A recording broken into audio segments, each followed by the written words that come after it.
What's up guys, welcome back to another video. So I decided to make a video because the TLI database has not been updated yet. There's not really much else to do. This is what I've been doing on stream. I've made a farming strategies for the season starts. There's a disclaimer here. I calculated all the prices for beacons as if they were season starts, so 3 FE each. No lucky drops were counted. I have more drop quant nodes from the progression event that we have in TLI, and the prices that I checked was through eTor, the TLI tracker, the FE tracker, where you can see what the prices were of the items at the start of the season. So I calculated everything from day 2 and what they would be maybe worth at the start of the next season. But obviously every single season is different. Stuff can be different priced at the start of the season, especially this season, which I want to be instantly going into because the purple compasses we have for the Ember strat here, I will go through all of them individually and add some notes. These prices are probably going to be a lot higher than that they were when I tested it, and they were probably gonna also make it so the Ember prices are gonna be up, so I don't think the FE an hour on this one is gonna change too much. The bigger issue with this strat is that if you ever have ran Might, then you know that if you take all these nodes here, these lovely 8 nodes, the strat will be a lot harder to do. You need a lot more regen and a lot more survival to be able to do this. So I would not suggest it for every single build. But if you can do it, I think the Ember strat is probably going to be one of the better ones early on. I did this in 8.1. I had about 10 to 15 billion DPS. And I was doing it on Sage, so obviously my survival is fine. And I was getting around 700 fee an hour. These are the pets. I don't even have Captain Shadow. So these are the pets that I used. I have a screenshot of those. I didn't take the second font progression node because, I mean, you can take it, you could take this, because if you're in 8.1s, you have this DPS, you probably can T8, kill T8 Trev already, so you definitely do want to do that. But just for keeping it sort of fair for the hourly FE an hour, I didn't take it to make it more season start friendly. My personal favorite strat, the Priceless Farm, as some people might know from my stream. This is probably my favorite strat to do. It's not great 50 FE an hour. You need a lot of DPS. It did in time mark 8.1s because you can't get Priceless in lower than 8.1s. So don't be farming prices in 8.0s. FYI. I do think the FE an hour will be a bit higher if you're doing season mechanic with it, which I'm intending to do if I do this farm. I did farm it for 2 hours and we got 10 Priceless, which at the start of the season, it would be very good. And if I would have counted those Priceless at the start of the season, the FE an hour would be around 800 to 1000. And if you get a ring, you will be set for the whole season probably. If you get a timid base ring, then, I mean, you might as well just go SS20 because you have all the FE you want. I think this season the Priceless items are going to be very expensive because with Dream Talkers being gone, it's a lot harder to get timid somewhere else. So yeah, this is the pets that I used. I used Dark Surge for the additional drop quant on gear. I think you could still do it without it. I didn't try, but you could probably still do it and get maybe like 8 Priceless. You probably wouldn't make that much FE an hour, but yeah, these are the pets that I used, and that's what I did the hour with. Well, 2 hours I did the farming. Here's Overrealm. I did 500 fee an hour and time mark 8.1. I got 2 haze drops in 1 hour, but I didn't have any crazy map. I did count the 2 haze drops.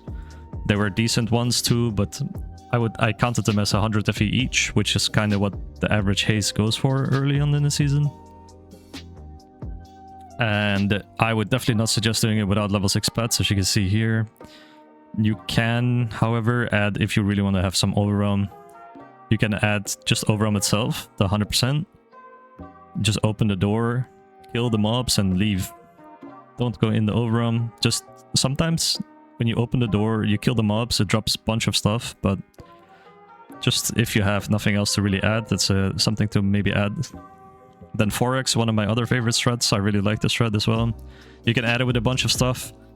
You kind of want it to be something like... You don't want anything to add anything like Arcana, where you're going to be out of the map for an hour or so, or anything else that would be required to be out of the map. You want to rush as many maps as you can so you can get as many of those entries as you can. Obviously, later down the line, people do it with Arcana, and I do think it's good. I think very early on, if you focus only on Vorax, that might be better. Especially when you don't have all the points you have to add to Arcana plus Vorax, and no compasses. This was 500 FE an hour. I didn't use a single compass. These are my pets. I have level 3 Vorax. That's what I used in Vorax, and in map I use my mapping strat, my mapping pets. These are my mapping pets. I don't think mapping pets really added a lot of more FE for me. Doro itself doesn't really proc because, you know, I'm not farming compasses, for example. So Chalk, I don't know how insane Chalk level 1 is because we don't know how often he procs, right? So we'll see. And yeah, the next strat is Eyes. It's around 400 FE an hour, probably the most boring strat I did. And I didn't even want to finish the hour, that's how bored I was. Also, the purple compasses can only be dropped in Profound nowadays, right? Or the next season, right? So this price will be up a lot higher. So maybe Ice price will also be a lot higher. But if the Ice price don't go up, I would suggest not using a compass at all and just farm it like this. It'd probably be still around the same FE an hour. Yeah, there's not really much else to say. It was probably one of the most boring strats. I would only do this if you're down bad and you don't really know what else to do. It is free-to-play friendly though. You can definitely do this when you're free-to-play, so there's that at least. One of my other favorite strats, so I have 3 favorite strats, right? Probably even more actually, but Bounty Bus. I did 800 to 900 FE an hour. I didn't get a lot of good drops. I did get just raw FE, which is probably what the best is about the strat. You get a lot of raw FE, no tax. And you do need to be... This was an 8-0. You have a 1% chance of an astronomical, which is probably what gets you the most. And I didn't get a single one of those. I did 100 maps, I didn't see it once.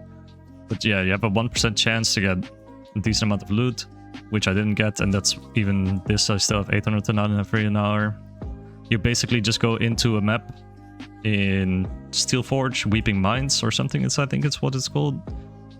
You go to the bounty bus, you check the bounty, you reroll until you get FE. If you get any type of FE, especially the abundant ones, you just instantly do it, no questions asked. And if you get only energy tokens, you just teleport out, put your portal down and teleport out. You do use the bounty outlaw compass, but so you kind of have to see what the price of this is going to be. If it's around, let's say 10 FE, it'll be definitely worth it, 10 to 12 FE. And they did say they're gonna nerf Wanted, or like they changed the drop loot of Wanted or something like that, right, in the patch notes. So this might be lower, might be worse. I will try it on my stream once the season starts, once I get the T8s, if my build can allow me to. And you do need to have level 6 pets. You could try it with level 5, but I would definitely highly suggest level 6 pets, unfortunately. And the next strat is going to be normal bus, which also level 6 pets. You can add it with Sandlord. You get FE drops from bus quite often, right? So a Sandlord, those FEs get converted into coins for Sandlord. And if you set up your Sandlord early, you can get a lot of good belts with mods on it. 1+1 all skill, for example, would sell for like 200 FE or 100 FE plus, which is not considered into the price, because obviously you can't really test that or do anything with that. So you can also maybe add some other stuff, maybe not Sandlord, but I like Sandlord because otherwise I never really do Sandlord, so I need a strat at least where I put Sandlord in. And there's bus creation, which I liked. The only thing I didn't like is you get compasses with it. You have to use the outlaw compass and the creation compass. Also, the creation tree is changing, so we don't even know if we could do this. So take this one with a small spoon, I guess is what I would say. These are the pets that I would use. Start at the bus is the drop back spirits for boss. And then after bus started is my FE pets, my mapping pets, whatever you want to call it. And this is how that would look like in the automatic changer. When starting Carjack, you would do bus, and after starting Carjack, you would put FE. You do have a lot of Void Shard points left, so you can add you can't add Sandlord or anything else. But yeah, this did give a lot of raw FE and base mods itself, which are very, very expensive early season. Base mods specifically are a 17 FE each on day 2. So it is good, but I don't know how it's gonna change with the machine, with the creation being changed. Then there's Cube and Sail. This is something I wanted to test. I don't know how insane it actually is, especially with Cube Compass. It's gonna be very expensive. You need level 6 cubes. Actually, you might not need level 6 cube because you're only farming really Divinity Stones. You don't really care for 3x or 2x in cube. It is nice though, because, you know, you do want to get some type of slates once in a while that can maybe boost your FE an hour a bit. Any one legendary modded slates are very, very good early. Most of them. And then for the Black Sail event, this is what the pets I used. You don't really need to use anything but Black Sail level 1. I don't know if you can do this with different ways. You can use this, where you go for memory strands, which is our memory scrap. I got 1,000 of that in an hour. You can also go to the boss nodes, which you see a bit less often, so you will not always get boss invitations, but it is also possible. And if the Black Sail Compass is not going to be too expensive, the purple one, you can also change this one out, or the cube. Or you don't even use that and add something else, whatever you want, to this. And you use 2 purple compasses, but that's going to be expensive next season, right? So not really much else to say here. This was really... yeah, it's not including the slates or the corners, but with the setup you have here, you don't really get that many of them. The main thing you want is the Divinity Stones, which you reroll the shop with, which is very, very good early on. So I was thinking maybe that might be good. So yeah, and then there's the last one is the beacons. These are 550 an hour. I did it on 8-1 as well. These are the pets I used. This is the loot that I got overall. I think the memory scrap is a bit inflated, so I didn't count it. You do overall, it did cost me 67. This is 67 maps in an hour. So you do basically more than a map an hour. But you did get more. I got 104 or so beacons. So I got 30-ish beacons more than that I got, which is quite nice. So you always have more beacons than that you used. Well, not always. You need to get, you know, if you get an unlucky streak at the start, then maybe you might run out of beacons. But this is what I would say is you just sell the beacons that you've basically made over that you've used, and then keep running the rest, and then keeps doing that and sell, and then you would make decent amounts of FE while never having to buy T8 beacons, because they're going to be quite expensive early. And also a suggestion, whatever the most expensive beacon is, you probably want to put your points into. So you have 2 points that you can put in whatever beacon you want to have the most of. Yeah, that's about it. And for T7s, what I want to do, I didn't add it on this, but what I'm basically doing in T7s is I'm just sprinting through maps. I'm gonna do the season mechanic, and I might add eyes to it. Just this tree like this. And I want to have this as well. And just run season mechanic, run the map season mechanic as quickly as possible. Just all can go, basically.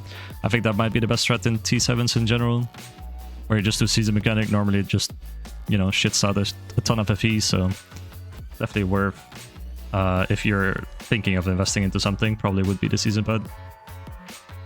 And yeah, that's it. Not really much else. Thank you guys for watching. I appreciate it. If you guys have any suggestions for strats that I can try out tomorrow on stream, let me know. And yeah, thank you guys very much. Peace out.